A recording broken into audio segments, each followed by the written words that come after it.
అర్జునుడికి కర్ణుడికి మధ్య వ్యక్తిగతంగా వైరం ఉండేది. కర్ణుడి యొక్క దానగుణాన్ని అందరూ పొగుడుతూ ఉంటే అర్జునుడు భరించలేకపోయేవాడు. ఓ రోజు కృష్ణుడి దగ్గరికి వెళ్ళి, బావా, నేను కూడా దానాలు చేశాను. అవసరమైతే కర్ణుడి కన్నా ఎక్కువ చేస్తాను. అయినా నన్ను ఎవరూ గుర్తించడం లేదు. అందరూ ఆ కర్ణుడి దానగుణాన్నే పొగుడుతున్నారు. దీని వెనుకున్న కారణమేంటి అని అడిగాడు. అప్పుడు అని చిరునవ్వుతోనే కృష్ణుడు సమాధానం చెప్పకుండా ఊరుకున్నాడు. ఈ సంభాషణ జరిగిన సాయంత్రమే అర్జునుడిని కృష్ణుడు సరదాగా బయటకు తీసుకువెళ్ళాడు.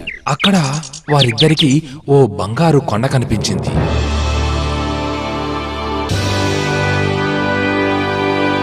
దాన్ని చూస్తూనే అర్జునుడు ఆశ్చర్యపోయాడు. అప్పుడు కృష్ణుడు అర్జునుడి వైపుకు చూసి, అర్జునా, ఈ బంగారు కొండను దానం చెయ్యి. అప్పుడైనా నీకు కర్ణుడి కన్నా మంచి పేరు వస్తుందేమో అన్నాడు. వెంటనే తన సేవకుల చేత చుట్టుపక్కల ఉన్న గ్రామాలందరికీ బంగారం దానంగా తీసుకోమని దండోరా వేయించాడు అర్జునుడు. ఇంకేముంది, ఆ వార్తను విన్న అన్ని గ్రామాల ప్రజలు రావటం మొదలుపెట్టారు. అర్జునుడు ఆ బంగారు కొండను తవ్వించి చిన్న చిన్న ముక్కలుగా చేసి దానం చేయటం మొదలుపెట్టాడు. ఎంతమందికి దానం చేసినా సరే ఆ బంగారం మాత్రం తరగటం లేదు. జనం సంఖ్య కూడా అలాగే పెరుగుతూనే ఉంది. ఇక దానం చేసి చేసి చేసి అలసిపోయి అర్జునుడు, కృష్ణ, దానం చేయాలంటే చిరాకేస్తోంది అన్నాడు.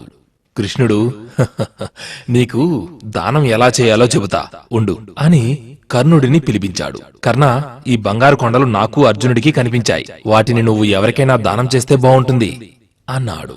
కృష్ణుని మాటలు వింటూనే కర్ణుడు ఏం చేశాడో తెలుసా? అక్కడున్న ప్రజలందరి వైపు తిరిగి, ఈ కొండలు మీవి, వీటిని తవ్వి తీసుకెళ్ళండి అన్నాడు. ఇంకేముంది, ప్రజలందరూ తమకు కావలసిన బంగారాన్ని తీసుకెళ్లిపోయారు. అప్పుడు అర్జునుడితో కృష్ణుడు, అర్జున, నీకు మనసులో బంగారంపై ఆశ ఉంది. అందుకే ఆ బంగారు కొండను చిన్న చిన్న మొక్కలు చేసి పంచిపెట్టావు.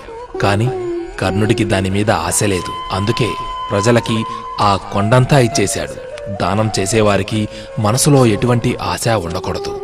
అప్పుడే ఆ దానం ఫలిస్తుంది అని అర్జునుడికి కృష్ణుడు బోధ చేశాడు. మంచి పనులు మనం చేసుకుంటూ పోతుంటే వాటి ఫలితం రెట్టింపుగా ఏదో ఓ రోజు మనకు మంచిని తప్పకుండా మోసుకొస్తుంది. ఏమంటారు?